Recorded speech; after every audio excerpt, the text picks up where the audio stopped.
We're glad you could join us today. Here's Fred Coon. Welcome, everybody. Our subject today is what business leaders can learn from the rock and roll culture. And our guest is Wayne Strickland, who has been with us before. Wayne's biography is on the website, but he's a senior executive with Hallmark and has experience in customer-facing strategy, development, marketing, product development. It goes on and on and on. So read the great bio on the website. So, Wayne, welcome again to the program. Well, thank you, Freddie. Glad to be back. I really enjoy it. Thank you. Well, it's an interesting subject, rock and roll and executives. So what can business leaders learn? So I guess the first thing you talked about was the rock and roll fantasy camp. What's that all about? You know, Fred, I never thought I'd be having this conversation or writing any articles about rock and roll culture. And well, I know culture. You play rock and roll, so. Well, you know, I play something. I'm not sure what they call it, but I like to play, as you do too. And, you know, I signed up to go to rock and roll fantasy camp in Chicago at the end of June. And been wanting to go for a long time, and you go based on who the headliners are. So I had Nancy Wilson from Heart and Chris Layton from the Stevie Ray Vaughan Band, and the crescendo is you got to play with Buddy Guy at his club in downtown Chicago. So I went up there, and it was an intense experience, and I don't get uncomfortable very often, but I was very uncomfortable in that situation because I was with some great musicians. And not only were the headliners great musicians, but they quickly put you in a band and they assign you a counselor.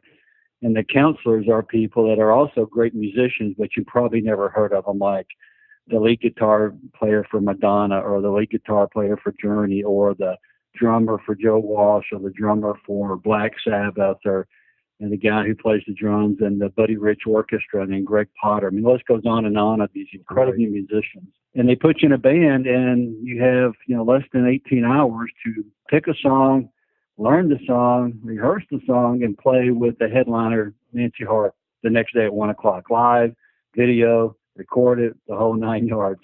So that's when I started learning lessons and I started making some notes in my notebook about, well, this is pretty interesting. So that's how it all got started. So what were some of the key things you learned? How does this relate to executives? Well, I'll give you a couple of examples. So, you know, we get together at 6 o'clock on Thursday. We've got to play with Nancy Wilson from Heart at 1 o'clock on Friday. So our leader is the master at collaboration skills because you don't have all day or 2 days or even an hour to pick a song, right? So you got to pick the song. And out of a lot of songs that she has, and then you got to decide who's going to do what. Are you going to play lead? You're going to play rhythm? You're going to sing? Are you going to sing? You're going to sing backups? What do you need? And you don't have a lot of time to discuss it because you got to rehearse. It's not like in the corporate culture. So you and I have seen many times where we kind of run to a tough topic. A lot of companies will say, let's just put that out till next month, right? Let's just postpone that decision, that discussion until next month until we get more data. Most of the time, you really don't have any more data. You're not going to get any smarter over the next 30 days, and you're probably not going to have any more data over the next 30 days. You just need to make the call. And these guys, you have to make the call. They're masters at collaborating, and you know, a lot of these people playing a lot of bands, so they learn how to work with this band, they learn how to work with the next band and the next band. And then the other thing I learned is they immerse themselves in the work. And I know you and I have been in meetings, especially over the last few years, where you know, one person's got their cell phone out checking text messages. Somebody else has got their, you know, lit up on their laptop and they're checking emails, or somebody else is on their tablet. And you know they can't be paying attention if everybody's distracted by doing that. And it's a kind of a tender subject with me as we evolve and become new leaders with all this new technology. But with them, when they're rehearsing, they're rehearsing. I mean, you got to rehearse. It would not allow anybody to grab their phones or their laptops or any computers in the room. You had to play and play and play and play and play and play and rehearse and rehearse and rehearse. And there was no distractions with cell phones and all that. I thought that was pretty interesting and different than what we are used to.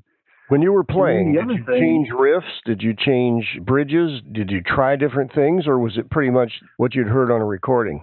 We definitely tried new things. We had a guy who was a harmonica player. So had to work in, okay, where are you going to do your licks and your riffs, and when are you going to cut in, and you got those guys that got chain harmonicas that they change keys and all that stuff. So how does that relate to business? I mean, there is a parallel there. The leader had to make the decision. You can play this lick, you can't play that one. And for me, I said, hey, you want me to sing right here? And he goes, play it, sing. Then he goes, no. He goes, no, I don't want you to sing there. She's going to sing there. Okay, fine. I mean, he made the call and made the decision, and you moved on. There wasn't any debating or revisiting it. You kind of moved on. And I thought that was fascinating, right? In the corporate world, we don't want to hurt anybody's feelings, and we don't want anybody running to HR and going, hey, I was trying to participate, and they cut me off. These guys you've been playing with are pretty famous. I mean, we may not know their names, but they're pretty famous. And so how did they get along together, the different personalities within there, and how was that managed by the leader? They got along great. They have a great appreciation for the music business and their industry and each other. And, if you're not the headliner, you have to hustle, right? Now, you may be the guitar player for Madonna, and you may tour 3 or 4 months every other year, but when that tour is over, you're kind of scrapping and hustling to get a gig and, get some income coming in. So they're very appreciative, and they're appreciative of each other, and they're appreciative of all genres of music. And you know how it is in the corporate world. Sometimes we can be very competitive, and maybe we don't talk about our industry the way we should. We talk about our brand or our business, but we don't talk about the industry. But they get along great. There was no tension with anybody, and they're very supportive of everybody. It was great. It's fascinating. What would you say the applied learnings would be in business from this? The one thing that kind of rises to the top is there is no entitlement. And you have to hustle and earn and work for everything you get. There's this one lady that I met from Ireland. Her name's Tanya O'Callaghan, and she's been quoted as the best female bass player in the world. And if you talk to her, and I've had a lot of follow-up conversations with Tanya, man, the amount of dedication that she had to put in to earn that, and now that she's the best, she still has to hustle. There is no entitlement. And I think for the corporate leaders, and you've had a lot of people that you've managed over the years, and I think some people just feel like, I've been in this job 3 years, I should be promoted. I'm entitled to get that next promotion, or I'm entitled to get a pay raise, or I'm entitled to other benefits you have. I think we get a little soft. I think in the corporate world, we just get a little soft. These folks, if your laptop breaks, you don't call the IT department, and they run in here and go, hey, we're going to bring you a new laptop, or your phone breaks, or all that kind of stuff. We in the corporate world have a great support structure. They have nothing. I mean, it's them, right? So you look at how they hustle and how they just dig up work in business and very appreciative of it. That's what I would tell all the folks in the corporate world that are managers or leaders or want to be leaders.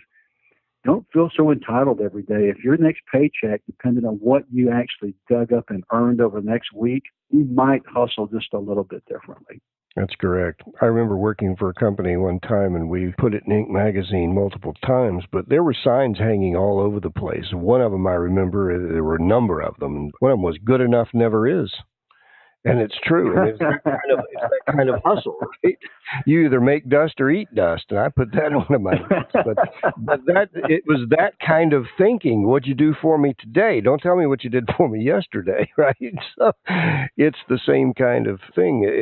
It's all about you're on stage all the time in business, and you have to produce all the time.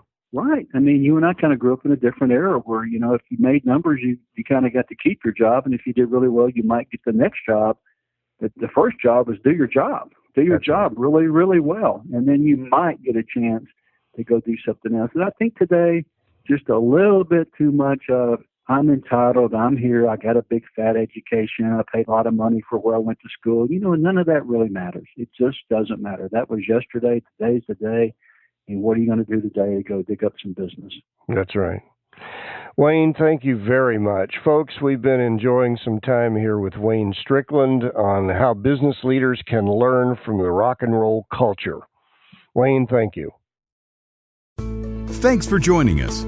If you wish to speak with Fred, or you want a transcript of this interview, send an email to podcast@stewartcoopercoon.com. See you soon.